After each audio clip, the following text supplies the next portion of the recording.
Give me time to...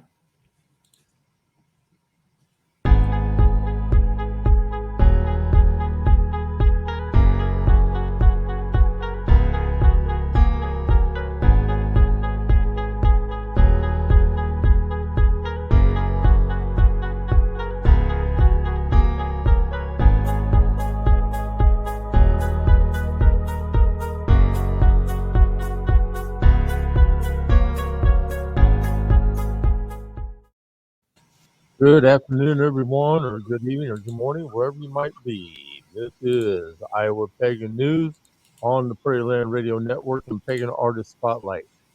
And this afternoon, joined by my co-host, as usual, Christy Mann. Hi. And we will be joined here by our special guest, Starr Ann RavenHawk, here in just a couple minutes. She's running just a little bit behind schedule, but she's going to be joining us here in just a couple minutes. So, in the meantime, just wanted to share some links with all of you where you can find Starr Ann RavenHawk. And I've got her Facebook profile that's going to be scrolling across the bottom here. And then also, you can also find her at WFT Academy of Pagan Studies. And then also, okay. Oh, I've got. Okay. I've got both of those twice. All right. Didn't mean to do that. So basically, want to let everybody know that Starr Ann RavenHawk, she's widely known in the pagan community. The way that she references herself is, "I'm a witch. I'm a lover. I am a creature of the night. Come follow me."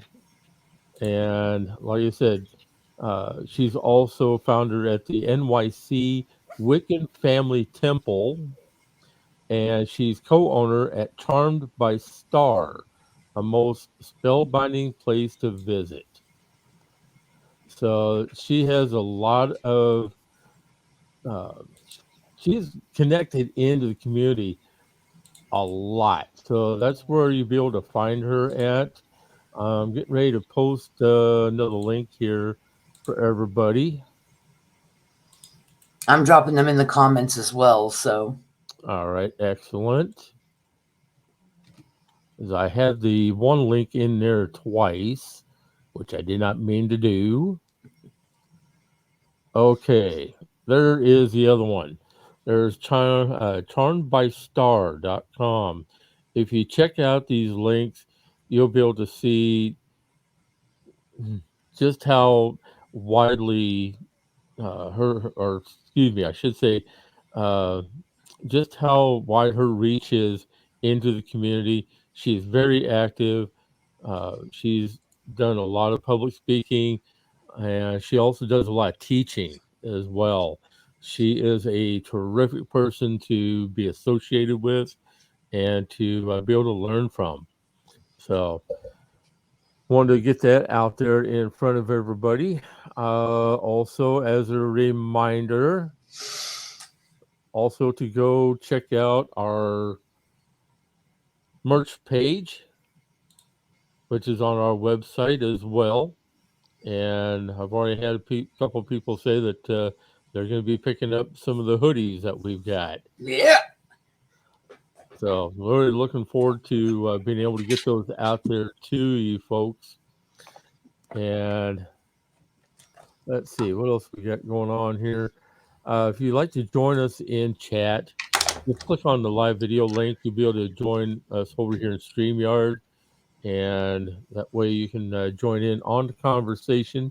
That's the live link on your page, right? That is the live link that's on the business page and also on the group page for Iowa Pagan News. All right. So that's where you can be able to join us this afternoon.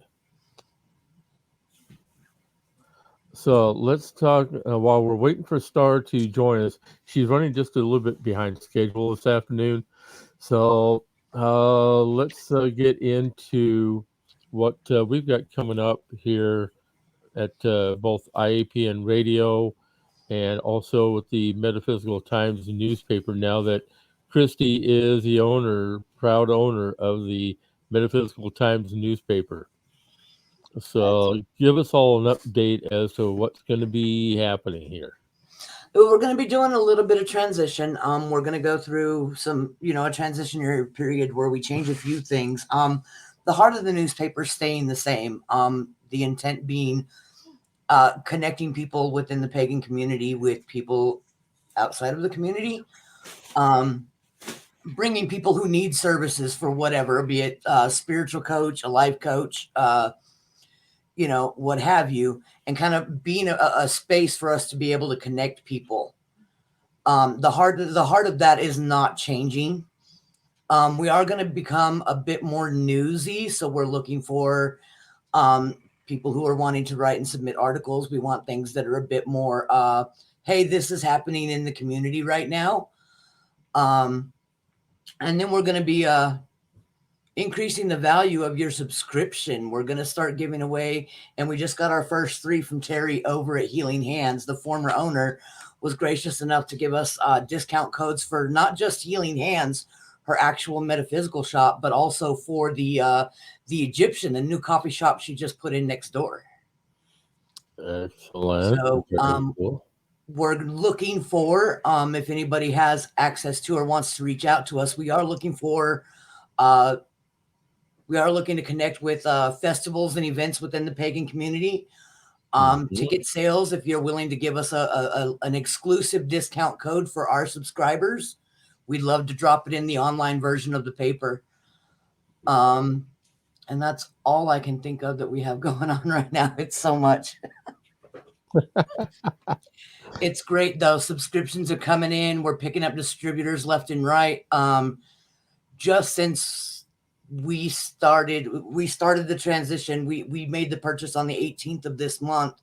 And just since then, we've added 12 new distributors, including Iowa Pagan News Radio is now a distributor for us. So thanks for that, Earl.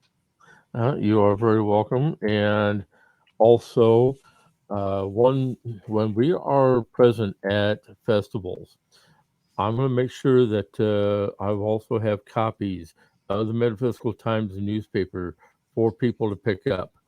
And then that way they can also be able to put in a subscription if they would like to. And that way you have a contact through us here at Iowa Pagan News to be able to get either a subscription or a physical copy of the newspaper itself.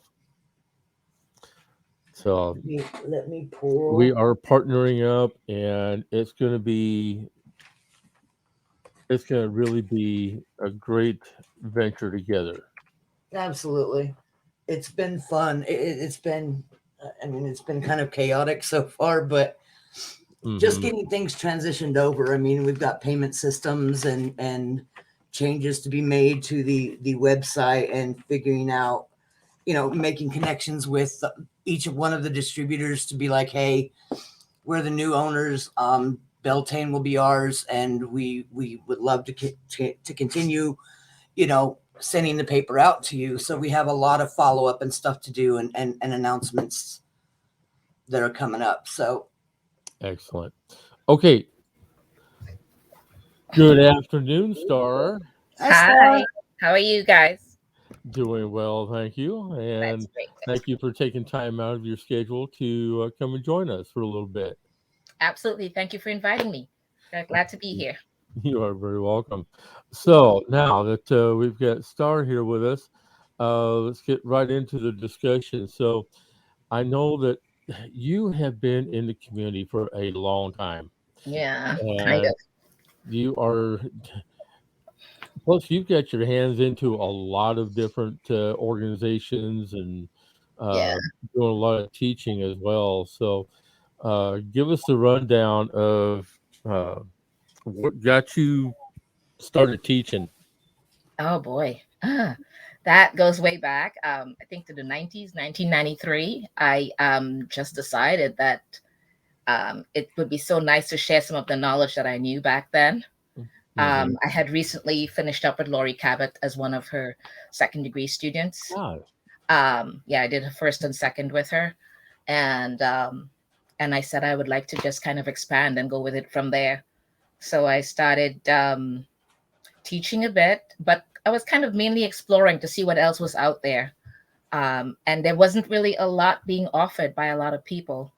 So you can't join something that feels right to you, or if I found something I didn't feel right with it, you kind of create your own thing after a while. that's very true. It's out of necessity. You kind of go, okay, this doesn't quite fit me, and this does not quite fit me, and and you just kind of make up your own as you go, kind of a thing, And it's just blossomed into this whole many years of different things, and founding certain things, and now we have a temple and a school and all those different things. We don't have physical buildings because this is New York. Let's face it, we don't have that kind of monies. But Right. we do have the organization and the 501c3 and everything else, and we can ordain our own people that come through our school to be reverends and everything. So it's kind of cool.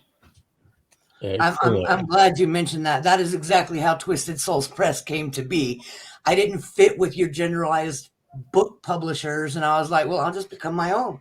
See, that's what I mean. It's out of necessity, right? Things are born. So it is, yeah, it absolutely is. So kudos to you for taking that on. It's quite the challenge. It is. Yeah, so and I did it because you said certain things didn't fit with you. I had my young son with me. My husband had passed on. My friend was the same thing, and we were both going. There's nowhere to go. Meet up with groups that kind of allow kids in, kind of a thing. And we, or if we did go with our kids, they made us feel funny, and we're not gonna. This is our religion, our spirituality. We're not gonna find a babysitter for them, and we want them to grow up in it. So we just said, well, if people don't accept us, then let's form our own thing, and we could bring our kids, and people could feel comfortable, and that's what we did. Beautiful. Yeah. Yeah, it's about kind of like with me as well. And when I first came into the community back in 2003, yeah, I was starting to learn and trying to pick up as much information as I could, get to know as many people as I possibly could. And I have learned over those years that you just use the old adage of you take in what's relevant for you, toss out the rest in the trash. It's not necessarily tossing them out. It's just it doesn't fit us. And if we're Right. not comfortable there and our kids are made to feel funny, we were even called breeders. We were actually called breeders at one of them. And I was just like, okay, that was the straw that broke the camel's back for us. And we were like, we're definitely doing our own thing. And just, if happens, it happens. Whatever happens, we'll just make it work. And we did, which is why the name is Wiccan Family Temple. And of course, if you Wiccan just means more than one witch. Well, male, you know what I mean? It does not mean the new age thing of them saying they're Wiccan, because I'm not Wiccan, I'm a witch. And it just means more than one witch congregating together, and that's all it is. Right. Yeah, and we raised our kids in it, and they grew up with it, and that's the way we wanted it to be. We didn't think we had to separate the kids from us and or tone it down or whatever, and they learned everything about it. And so I think we did not too badly, considering we were first time stepping out to do this on our own, so. It's great. I think that's part of what happened with us. Latchkey kid. I was a latchkey kid. I grew up, and everything was, we were kept separated from from life. You go to a babysitter, you go and you watch cartoons and you play in the backyard. You don't experience anything. If I had come up in, the way life was, it would have been much easier for me as an adult. And now we have kids that are coming up much the same way and are like, well, why aren't they more acclimated to the way the situation is right now? Right. We've And that's separated true. them from it. Yeah. And and that's the sad part. That was back in the 90s. Look where we are now in 2022, and there's still pagans are celebrating and keeping their kids away from it. as if it's, two different things, or they can't celebrate it with their kids. If the Christians and the Catholics are so proud to take their kids with them, why are we not?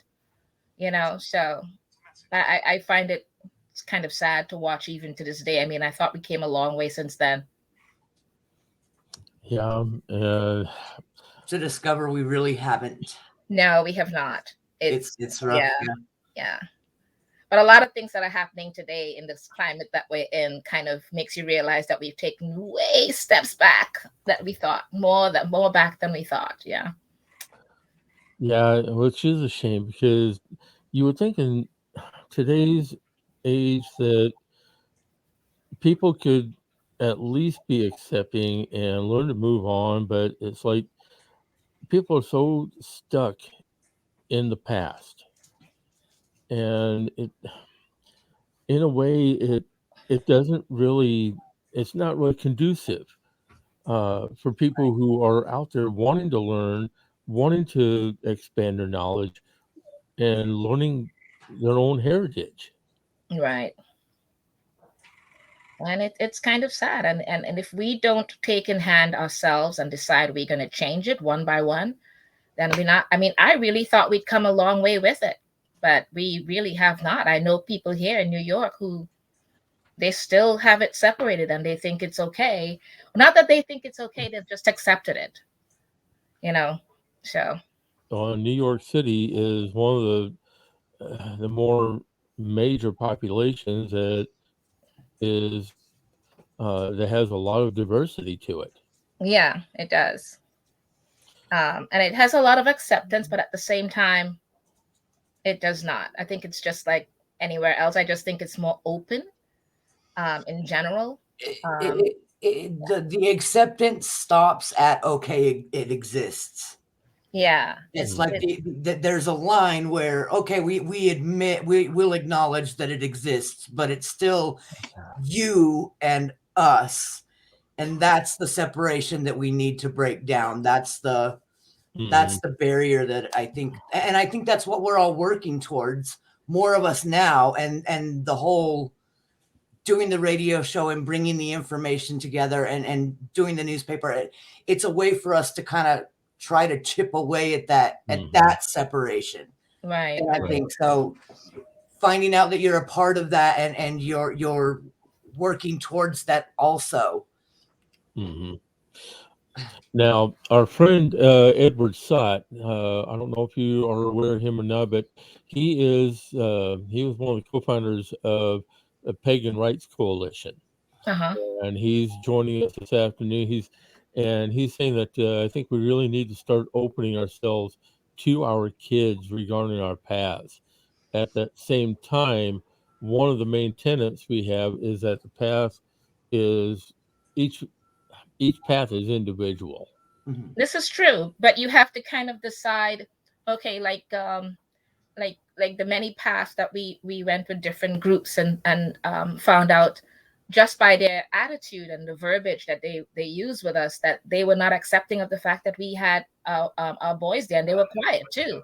They were just curious about what we're doing, we have to decide on our own how we're going to handle that and how we're going to take it from there. The fact that what we did with is we took it a step further. We formed what was it again? The Dragons, and the Dragons were the kids from 5 to 13. And we had them come with their parents so they can learn everything that we are doing. And some of those kids, as they got older, could do better than the adults. They knew the complete ritual. They knew where to put what on their altar. They knew everything. They know how to make their incense and their oils and everything. And they would do everything because we taught it to them. And literally, so that when they came into ritual, they knew what we were doing. And they were aware of everything, and they became part of it. They became part of the rituals and everything. We would put them in skits like, when the Holly and the Yule King battling it out for solstices and stuff like that. We had them doing that, different things that they can get involved with.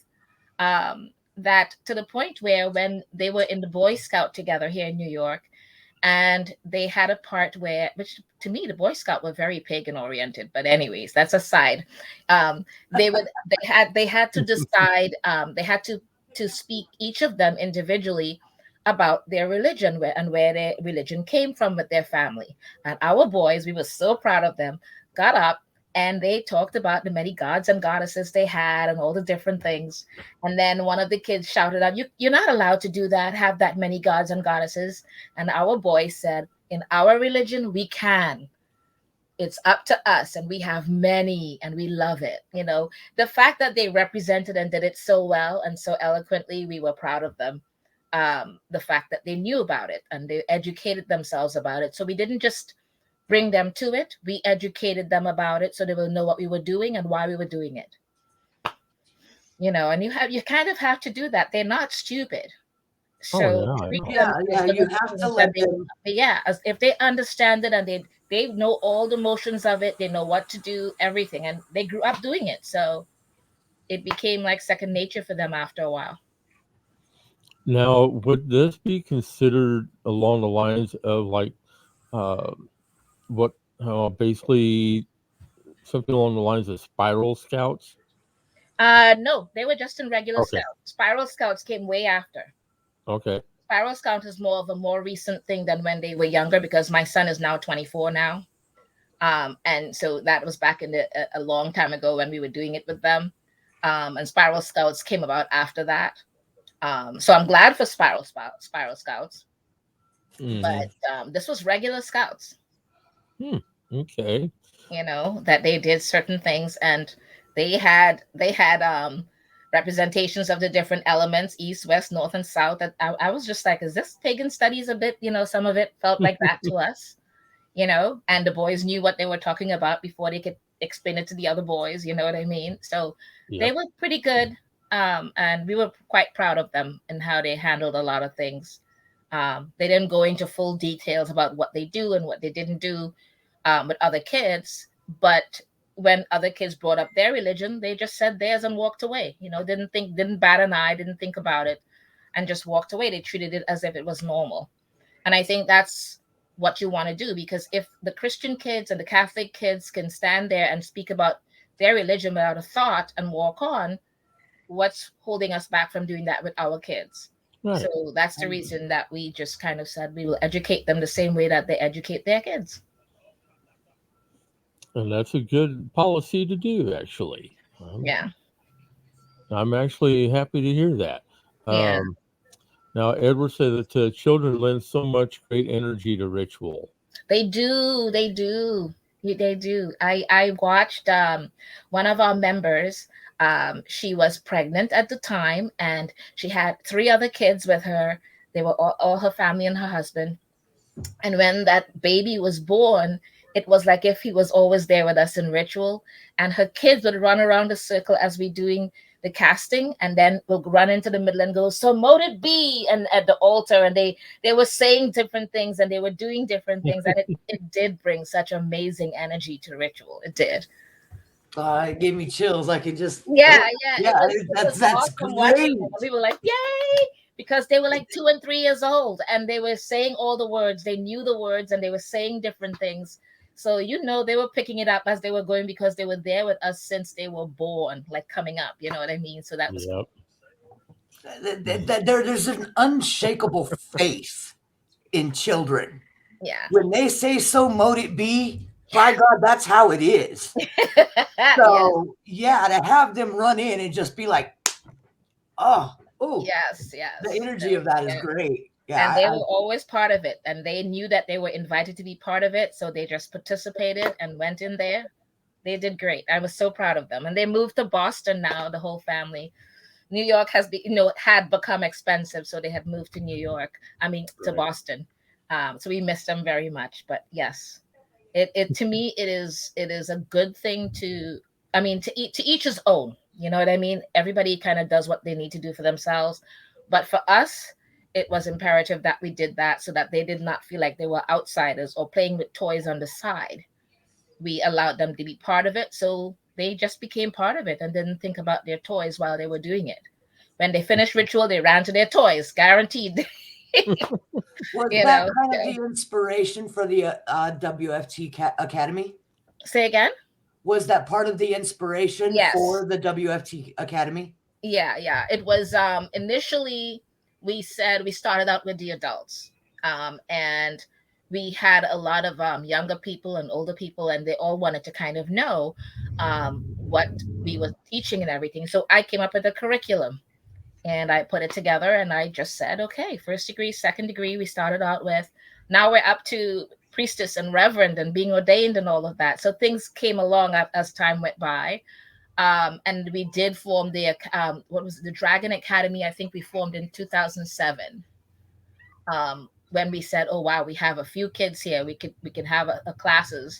And so some of the parents that had the kids that were good at teaching the younger kids, they taught them and everything. So it became a family thing of where we were all doing parts of it, and teaching parts of it. So And you it worked out offer really well. classes. You offer witchcraft classes for children. Oh yeah, we did. We haven't in the last 2 years because we haven't had anybody with kids that young among us anymore. Are you ready to They've all start that moved out up of the again? city. They all moved out of the city.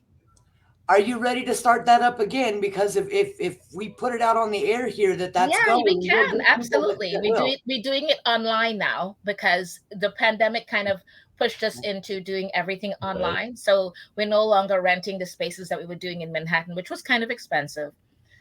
We're doing everything online now. And instead we just pay Zoom.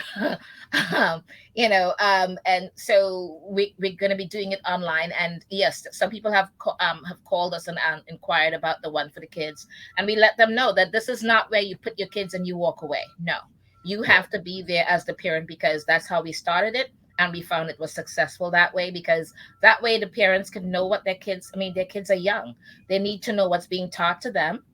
And we give them homework, which the parents has to be part of the homework, because when they come back, they have to show us that they did learn how to put together their altar, how to, and we have it with craft, where it's done all in paper, like, a colored paper for the color of yellow or blue or whatever it is for the different quarters and the different things. And they set it up. How they put where they put their candles and their salt and their water and all the different things. So, we want them to know it's not this kind of a thing where you leave your kids and walk away. It's not. It never was. And that's a good policy to have. Yeah. And this is actually kind of reminds me of there's a story that was going around online back a while ago. Basically, parent gets called into the teacher conference meetings, and um, teacher asked this one mother why her daughter would always say "so mote it be" at the end of each and everything that she would read in class, and why she would basically be sitting around in a circle with all the rest of the kids and casting circle and everything else. And it's like, she, her mother was teaching her right. And then you have people on Facebook talking about how which is saying so moted be and things like that. That's what the Masons. Yes, it was with the Masons, but it was also with other people.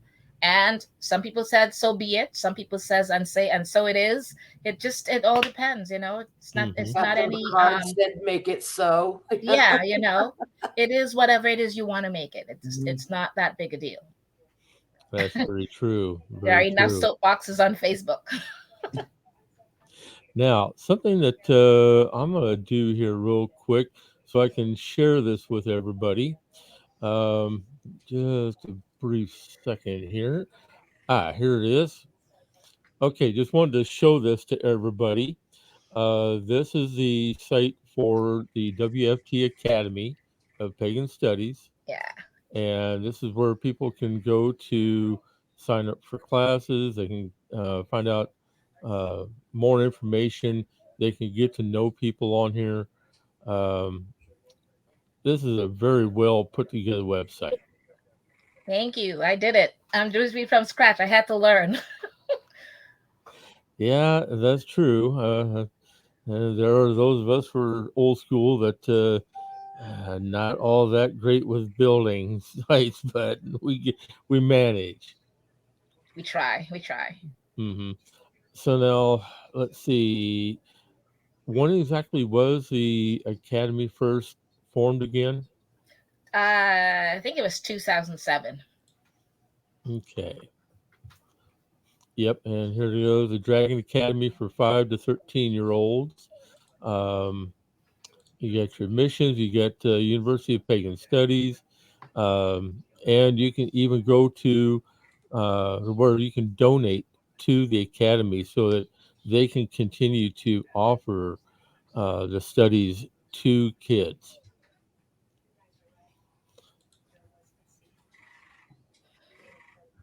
All right. Wanted to get that. I wanted to share that with everybody so that they knew where they can go to find out the information. Thank you. Appreciate that. I dropped a link to that in the chat comments as well. So people, if they're tuning into the show and they miss it, the link is actually in the chat. Awesome. Okay, very good. So now it's amazing that you took classes under Lori Cabot. The first time I actually got to speak with Lori, we did a video session with her back in 2013 Mm-hmm. at Central Iowa Pagan Pride, and it was really nice to be able to sit down and spend a little bit of time with Lori, getting to know her and getting to know what she does. I admire her very much. Mm-hmm. So now, what else have you got going on, basically in your region, I should say? What's going to be coming up in the near future for this year? For this year, we have Witches Fest. Witches Fest was formed because we really would like to see if we can get a building, whether it's in the city itself or outside of the city a bit. And to do that, we need funds. And so, as a 501c3, that became our first fundraiser. We started out with just a Saturday only in the city, in the heart of the city, in between West Village and East Village. So we have an entire block. It's one of those big blocks, and so we have a block that becomes a street fair. So once a year, this year it's going to be on July 16th, Saturday, July 16th. We're going to be in person there, and we will have vendors, live performers. We will have workshops being offered for free. Everyone's welcome to come and joining for free. And it's just enjoying the day, being there together. People come dressed in costumes and everything of the Fae and the Sprite and all of that, because we Hmm. just love to dress up. That's just what we do. So you'd find people either skin painted or dressed in costumes, and we all have fun for that day and enjoy being there. Um, During the pandemic, we took it online entirely, and we could not do it in person. Hmm. So we decided that now we can do a bit of both. So we're going to do Friday online all day, Saturday Hmm. in person, like we normally do, and then Sunday again all day online. So it's Hmm. become a hybrid event of where we're doing it like that. So in person, I think it's about 11 workshops for the day, 11 or 12 workshops for the day that's being offered. And those are all free, because the entire day on Saturday is free. And then online for $95 between Friday and Sunday, it's over 90 workshops. I think 90 is, last year it was 112 workshops. So it's around Wow. that again. But I always kind of say over 90, over 90 workshops that's offered for the 2 days. And we know that you're not going to be able to see all of that in the 2 days. So you're offered for months afterwards to be able to go and view it at any time once you pay. And that's $95 for that. And we bring in presenters from around the world to be part of it, and to have you enjoy some exposure to many different things that you would not have been taught otherwise or have access to otherwise. So I think it's a pretty decent event. We were able to last year raise, I think it was $1,590. So we divided that up in 3 ways, and we gave to City Harvest, Feed America, and St. Jude's Children's Hospital. the monies. And so it was really nice being able to give to the charities like that. And we called it under Witches Giving Back, because we got tired of giving Mhm. our charity parts that we have received to the Catholic charities or the other charities, and then they give it out saying it basically in their under them, and they never give any credit to the fact that we Right. collected that for them. So we said, not that we want to be given, you know, gee, thank you or whatever, but we want people to know that we are here. We do good for people as much as we can when we can. And so that's why it's under the heading of Which is Giving Back. Very cool. I like that. And yeah, So this year we want to kind of go beyond that. Kind of we want to get way beyond that and be able to give more and all of that. So it's kind of cool. excellent. Yeah, Ed is in Pennsylvania, and he said he's going to see if he can make the trip up there for Witchfest. Oh, that'll be so nice. And hope maybe even one of these days I'll be able to get up there myself. Me too. That would be nice. That would be nice. Me too. We have great performers like Incubus, Succubus, some they're in Poland right now, and they said they'll be willing to do it. So they'll be coming in live streaming on Zoom, as well as what you call it, Tuadea. Wanda? They're Yeah. coming. They're Tuadea. also going to be live streaming. There's a lot of great people that we have that has been there for us and supported our efforts and what we're doing. So we always appreciate them coming back and wanting to be part of this. And we let them know how much they're so all appreciated, because we can't do this without everybody's participation. Right. So it's wonderful. And having the attendees, without all of them and everything else put together, we can't do the things that we do with the monies that we want to do. So it's, come on board, get on board, buy some tickets, and you'll have access to some wonderful workshops, and you'll have a great time. Well, I'm glad that what you're doing up there is creating a positive image for witches alike, and just to help teach people that yes, we are here. We're going to help as much as we possibly can. We are a part of the community, and we're here to create positivity instead of the old dogma that we're trying to do away with. Right. Chip away at that wall of separation. Yeah, it's not just a wall of separation. If you listen to people, even wherever you are, you hear their misconceptions or whatever they think about people, whether they're hoodoo, voodoo, whatever it is, all their little misconceptions and all their different thoughts on it. That's all they know, because either the media or movies have done a good job of doing that part.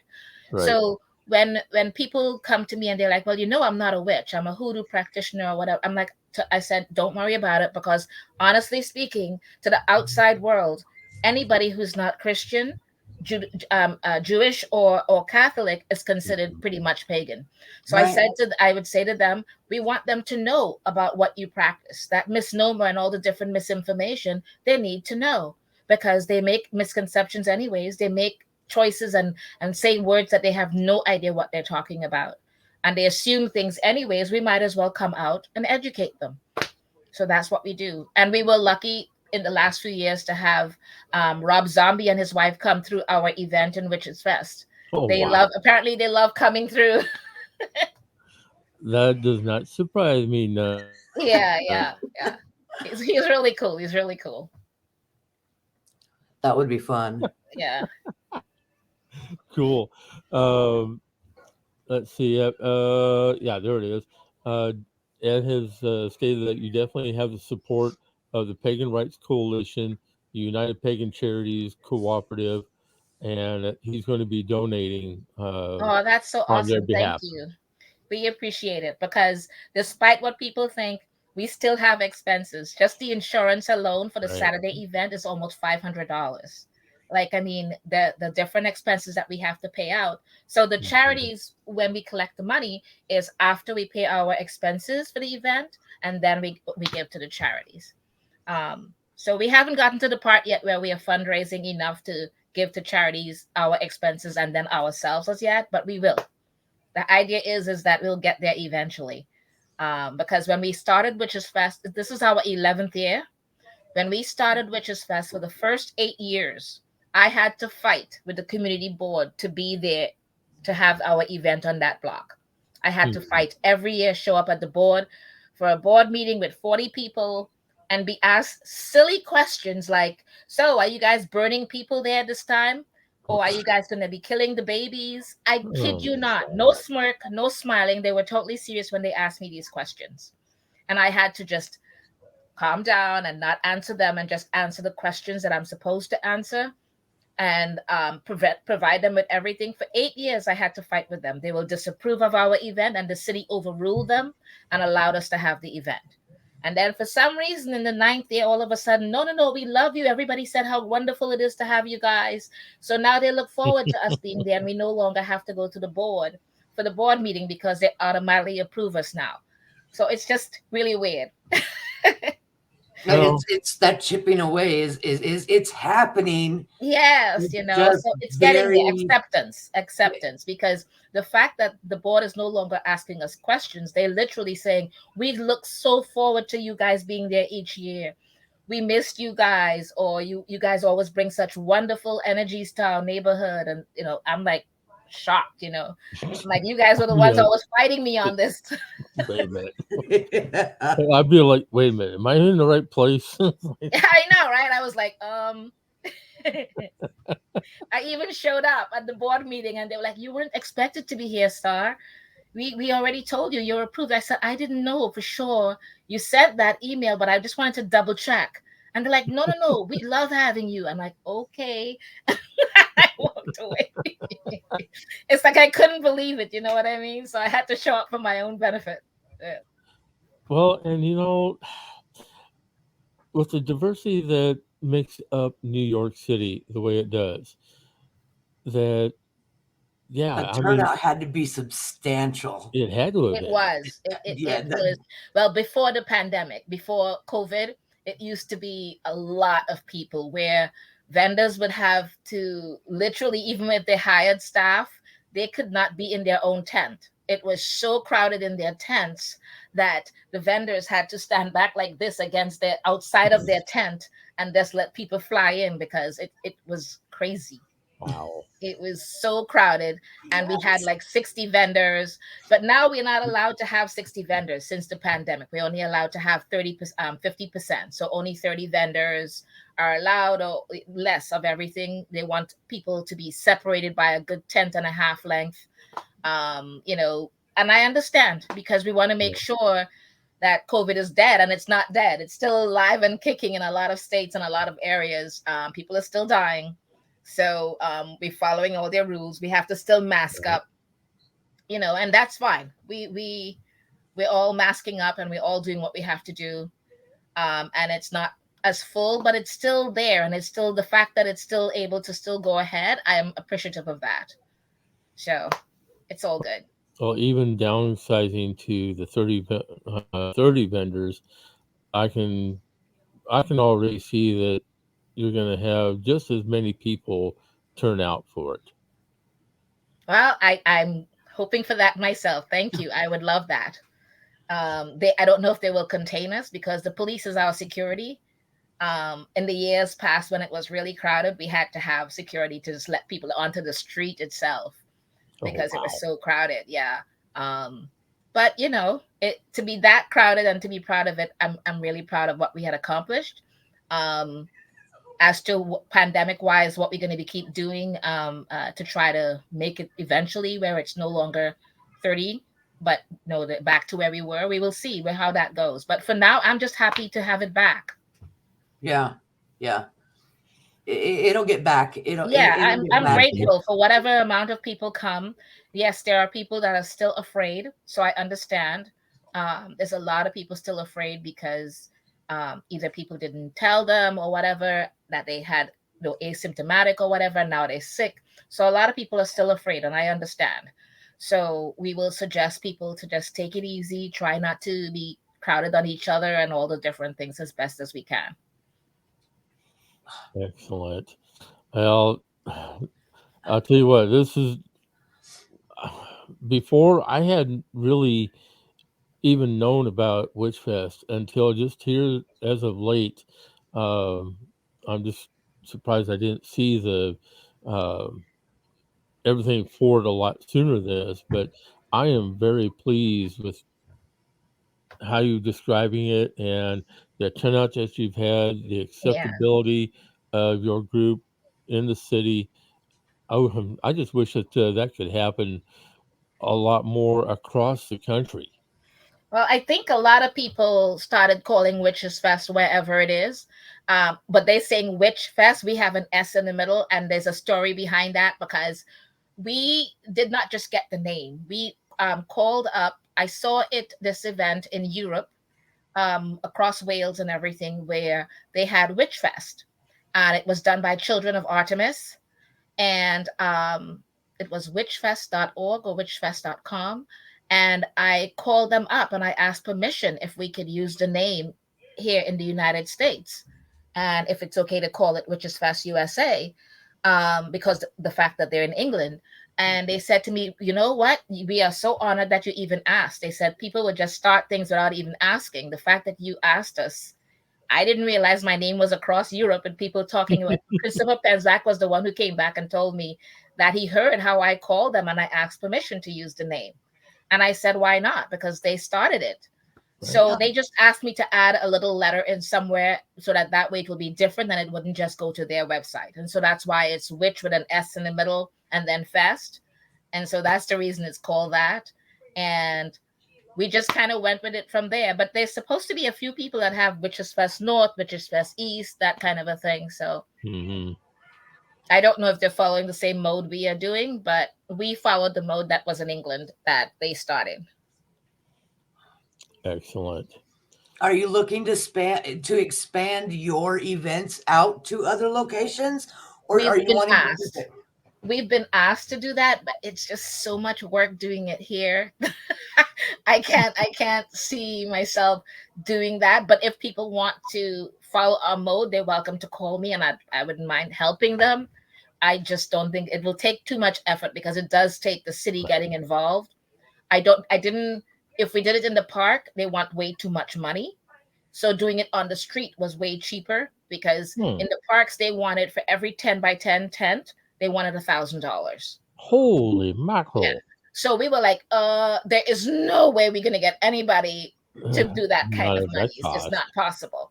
So we went to the street and it was cheaper and we were able to afford that at least. And, to each city or state will have, I don't know, different rules and everything to follow. So if people want advice with it or something, I don't mind helping with advice. But to actually plan something in another city and state, I would have to learn their city laws and all the different things as well. Right. So it's a bit much to take on. Well, that brings up ideas, that's for sure. That definitely brings up ideas because we were discussing before you came in that Christy has recently purchased the Metaphysical Times newspaper. Right. Which was based in Idaho Falls.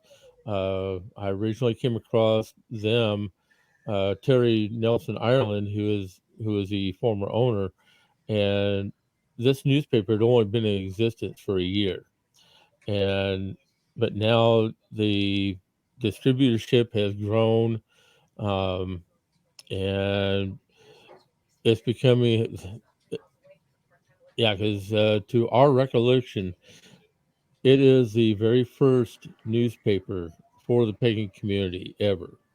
Oh wow, pretty cool. It is the only pagan newspaper in print. Yeah. Well, we would love to do an ad.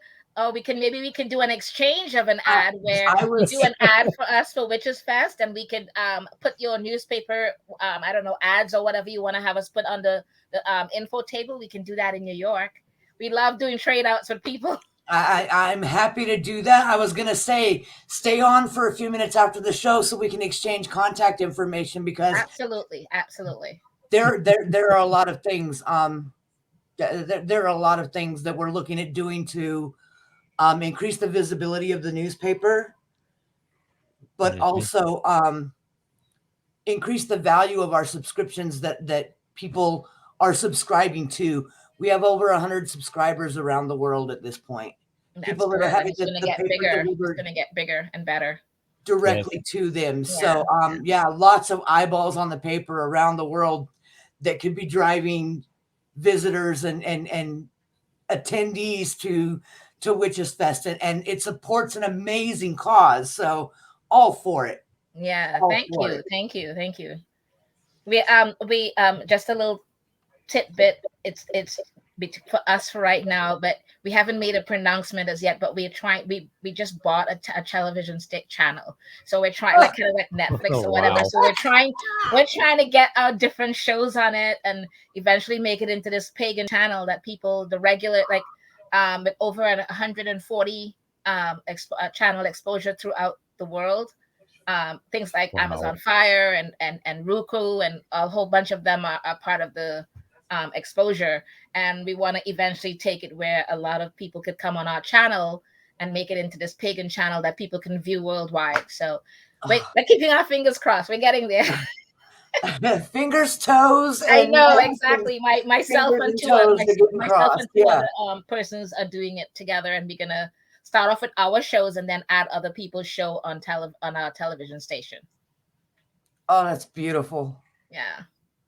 Let's talk. Much so. We still have one more topic we need to touch on, and that's Charmed by Starr. Talk to us about that. Okay, yes. Let's see. I started out with that in 2000. No, that was earlier. It was in 94, and I had a store inside of Video Haven. Video Haven was an occult shop, but also a video shop in the East Village on 14th Street. And I had a small section there that was mine. And that's how I started out there. And then I went to my own store on East 3rd Street in the East Village, 2 stores down from the Hells Angels. So that was interesting.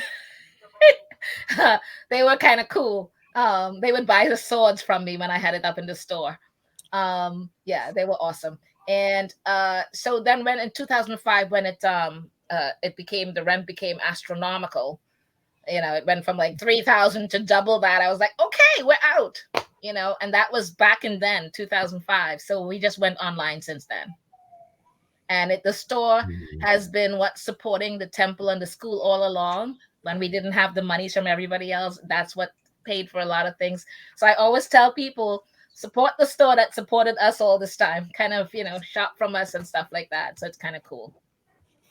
Excellent. So now, yep, I post up the link so that people can get in touch with you. You're also on Facebook. Right. Yeah, we've got your Facebook page screaming across the bottom here. And let's see. So basically, for people to get in touch with you directly, do you want them going to your Facebook or? They can try me at Starr Ann RavenHawk is the fastest. When they go to the other ones, it takes me time to get to those because I'm always busy. So I don't go on Facebook as often as I want to. Okay. So I'm tunnel visioned when I go there. I want to do quickly what I have to do, post some things and then leave.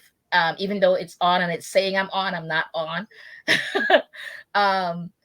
So that is the fastest way to get me, or they can email me at charmedbystarr with 2 R's at hotmail.com. Okay. Charmedbystarr at hotmail. Yeah.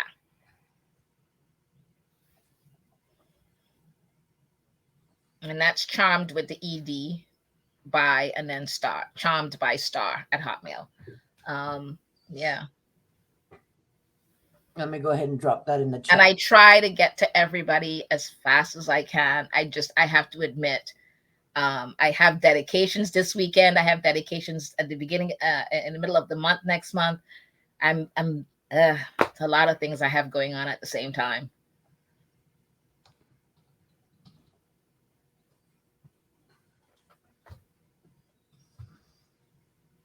I hope you're ready for a lot of emails and people reaching out. Oh, I would appreciate it. I would appreciate it. I hope they come to Witchfest and really enjoy all the different things that they're going to have. we literally have people from Australia, Venezuela, Argentina, Poland, Bulgaria. I mean, that's teaching all these different topics that, that people would be exposed to. So I think it'll be fun. They will learn a lot of different things. And for $95. So literally you're paying less than $1 per class to get all this information from all these people. So I think it's awesome. It's fantastic. Yeah. Yeah. Congratulations. I mean, It's a lot of work. Believe me, it's my mind, like I'm here with you guys, but I'm worrying all the other things I have to do when I'm off the show and all the, you know what I mean? Because you just keep going. Mm-hmm. You know what I mean? You've got your hands in all kinds of things too. Yeah, I'm an author, a publisher, and now I have the newspaper. Luckily, yeah, and I'm writing my book too. I'm writing my book, and then we're trying to do the TV channel, and we're trying to tape our shows to have a lot of shows up so that we can get other shows coming in from other people. So it's a lot of work. It's fantastic. We're running out of time for taping shows, and because we have a deadline to get everything up so the channel could get going, Just to launch. Yeah, I feel you. Yeah, I have less than 6 weeks to get the next edition of the newspaper out. Oh boy. So there's We're gonna do it though. There's always a lot. Yeah, it's happening. It's great. It looks like we have lost Earl. I'm not sure what. Okay. Yeah, he was here a minute ago. Yeah, I'm not sure what happened there, but we are at the end, so I guess I'll go ahead and do the wrap. Thank you so much, everybody, for joining us at IAPN Radio, Iowa Pagan News Radio, and gosh, check us out. I don't have any links or anything. I've never closed the show, so I apologize, everybody. Come join us again. We're back on in a couple of hours, or in an hour, with Louis Guru is coming up after this. Go and check out. I'm sorry, guys. I'm not used to closing things out. And my brain just went, no. Go and check out Charmed by Starr. I did drop your email address in the chat so people can email you directly if they want to, check out the Witchfest or Charmed by Starr or talk about being on the TV. Yeah. I'll tell them the different websites. Witchfest is WITCH, in the middle, and then FEST, USA.org. That's for Witchfest. There's charmedbystarr.com. And then, of course, my email, charmedbystarr@hotmail. WiccanFamilyTemple.org and WFT Academy of Pagan Studies.org. All right. Well, thank you, everyone, for joining us. We will catch you an hour from now. We'll see everybody again soon. Have a great day, everybody. Thanks. You take care. You too.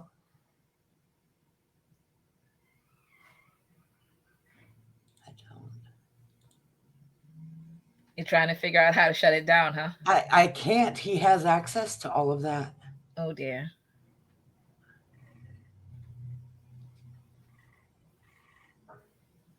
And I don't know what happened. That's weird because he was there a minute ago. Yeah.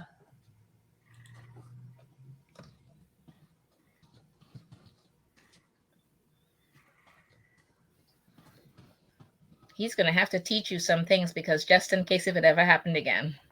Yeah, the issue is that we're logged in on his studio and I don't have any access to the behind the scenes stuff, so I can't. Oh, so it's his studio. So then, he has to be the one to come back in. Yeah, so we'll have to just leave the studio and that should close it out and end the broadcast. I'll follow up with you via email here in just a little bit. All right. All right. No worries. You take care. All right. And thank you, everyone. Bye-bye. Bye.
Okay, good. Ladies and gentlemen, I apologize for the technical issue that we had just a little bit ago. We've got a snowstorm rolling through, so we went offline for just a couple minutes. And I wanted to let everyone know that I want to thank my special guest, Starr Ann RavenHawk, for joining us this afternoon, as well as Christy Mann. You can also find her at Christy Mann or Christy at ChristyMannAuthor.com if you want to shoot her an email. You can also get me at Earl at IAPNradio.net. Have a good afternoon, everyone, and stay safe. Pleasant journeys.